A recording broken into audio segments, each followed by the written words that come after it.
Seigneur, Seigneur, quelle humiliation, mon Dieu, quelle humiliation. Le problème, ce n'est pas de perdre, mais on ne peut pas se faire tabasser comme des rigolos. Comme des rigolos. Je ne voulais même pas faire ce live-là parce que je ne me sens pas bien. J'ai l'impression d'avoir le palu, le sida, le diabète, la prostate, la fièvre, la diarrhée. J'ai l'impression que tout se mélange dans mon corps. Hein? Les troubles mentaux, ça ne va pas. Mais si je ne fais pas le live là, je me fais prendre un pressing de malade. Les gens vont dire oui, quand le Barça gagne, tu viens parler. Quand l'ennemi perd, tu viens parler. Mais quand vous bastonne, tu ne viens pas parler. Donc, je suis obligé de faire le live malgré que je suis dans un état second, dans le mauvais sens. Parce que ce que Chelsea nous a fait ce soir, Seigneur, est à humiliation. 3-0, on n'a rien vu, on n'a pas vu clair. C'était flou dans tous les sens. Là, on va tirer à balles réelles parce que là, j'ai mal. Ça fait mal, ça fait mal. Et là, il y a personne ne sera épargné. Il faut commencer par le coach quand même. Flick, à un moment donné, quand même, excusez-moi. J'ai l'impression que son cerveau aussi, c'est comme s'il y a des fissures. Tu ne peux pas mettre les mêmes choses tous les jours, faire les mêmes erreurs et t'attendre à des résultats différents. Il y a des joueurs qui n'y sont plus, mentalement là, ils n'y sont plus. Un gars comme Ronald Araujo n'y est plus, mon frère. 3 ans, 3 KO techniques qu'il nous donne à Barcelone. Comment quelqu'un va venir prendre un carton rouge aussi bête en début du match, Début de match, ça c'est quel engagement? Même lui-même, après la faute sur Cucurella, il sait bien qu'il vient de merder, il se lève directement, il enlève le brassard, il connaît qu'il va prendre le carton. Mais comment tu peux faire une faute aussi, ma boule? Flick aussi, toi qui mets le même gars sur le terrain tous les jours. Et c'est quoi ce classement? Tu ne peux pas mettre Lewandowski titulaire dans un match à haute intensité où il faut des courses, où il y a de l'impact. On a vu Chelsea PSG. Je savais que Chelsea devait venir avec de l'impact physique. Mais les gars qui peuvent résister au combat, même Rashford, titulaire, il commence. Tu ne peux pas mettre Lewandowski. C'est un mort vivant. Hein? C'est une momie. Il doit être dans un sarcophage. Moi, j'ai bien dit que le mercato qui est passé, on devait le vendre. 75 millions venus d'Arabie Saoudite. Voilà, il va finir comme ça, la médiocre qui va partir libre gratuitement. À un moment donné, quand même. Flick, à un moment donné. Et il y a d'autres cas où ce n'est pas Flick. C'est juste qu'à un moment de... Bon, c'est toujours Flick. Moi, c'est toujours lui. Parce que là, quand même, c'est trop. Un gars comme Jules Koundé. Parce que avant de rentrer dans l'analyse du match, d'abord, il faut d'abord que je chicote chacun. Parce qu'un gars comme Jules Koundé, aujourd'hui, sincèrement, Jules Koundé, c'est le plus bête de l'histoire de Barcelone. C'est le défenseur le plus bête de l'histoire de Barcelone. Il n'a rien d'un gagnant. C'est un bêté. C'est un boatoka. Il vient marquer contre son camp. Il est là, une phase défensive. Tu es défensif, tu ne sais pas où se trouve le ballon, comment.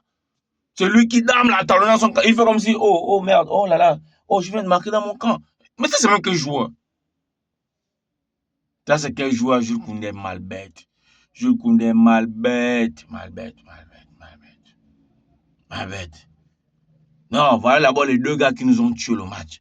Araujo pour un carton rouge idiot. Koundé pour être toujours bête, aussi égal à lui-même. Et le coach ne veut pas comprendre, ne veut pas essayer quelqu'un d'autre en latéral. À un moment donné, quand même, Koundé n'a pas le niveau. En milieu de terrain, je vous ai déjà dit que De Jong, je vous ai déjà fait plusieurs lives ici. Je vous ai dit que De Jong doit être au banc de touche. De Jong, il faut le vendre. Il n'a aucune créativité. Tout ce qu'il sait faire, c'est faire la passe en arrière. On fait une action, donne à De Jong, il renvoie la défense. Son cerveau tourne à l'envers, son cerveau tourne en retrait.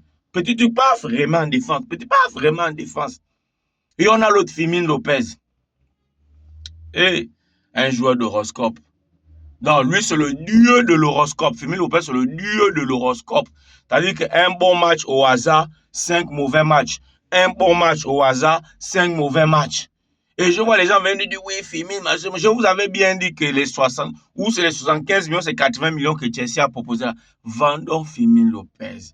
Vendons-le. Il ne sera jamais un grand joueur. Tu n'as pas besoin d'attendre 10 ans dans le foot pour qu'on sache que tu seras un grand joueur. Mbappé, dès le début, on savait que, bon, il est en chemin parce qu'il n'est pas encore, mais on sait qu'il peut y être. Yamal peut y être. Mais Firmino, on sait que c'est pas bon. Arrêtons de rêver, les gars. Arrêtons de rêver. Yamal, aujourd'hui, là, il s'est débrouillé, mais quand même, il était enfariné. Et j'ai l'impression que le problème de Yamal maintenant dans le foot, peut-être que beaucoup ont compris, c'est que quand il joue face aux défenseurs physiques qui courent beaucoup, il a du mal. Là, il y a un peu les histoires de baroque, pubagie, c'est faux, c'est fini, mon petit. Il n'y a plus la pubagie, là, c'est fini. Tu ne peux pas nous livrer une prestation comme ça. Petit, à un moment donné, c'est pas bon. Comme j'ai dit, Lewandowski, lui, c'est n'importe quoi. Maintenant, le dieu de la folie. Le dieu de la folie. Mais si c'était moi flic, donc moi, je l'aurais mis en pointe. Ferran Torres. Le footballeur le plus chanceux du moment. C'est-à-dire que lui, quand il marque un but, c'est la chance. C'est le footballeur le plus chanceux. Il vient nous foigner des occasions en pêle-mêle. Non, ça, vraiment. Maintenant, dans le match proprement dit, déjà, il faut dire félicitations à Chelsea. Chelsea qui est venu avec un pressing haut. Chelsea qui est venu avec de l'intensité. Chelsea qui est venu avec un jeu technique présent dans tous les secteurs du stade. Aller-retour, verticalité, horizontalité. Chelsea a été présent dans tous les duels.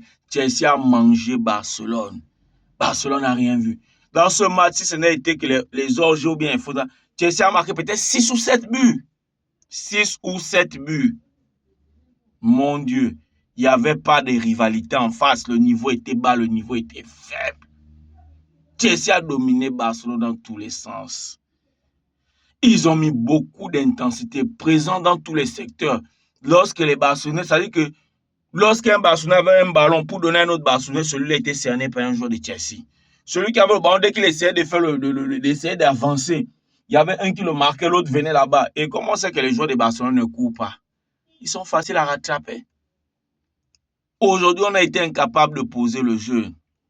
Je vais tout dire que De Jong, c'est de la pacotille. Pedri nous a manqué aujourd'hui. Mais c'est inadmissible que Pedri ne soit pas là. On n'arrive pas à garder le ballon au milieu de terrain. On n'arrive pas à faire de la créativité. Ça veut dire que l'équipe est handicapée. Il faut trouver des solutions à ce problème. Oh, comme je le dis encore, félicitations à Chelsea. Dites-moi comment vous avez trouvé le match de Barcelone, les joueurs et tout. Parce que là, les gars, je fais un débrief malgré moi. Ça ne va pas. Là c'est chaud. Voilà, ciao. Ciao. On se voit demain pour un autre débrief.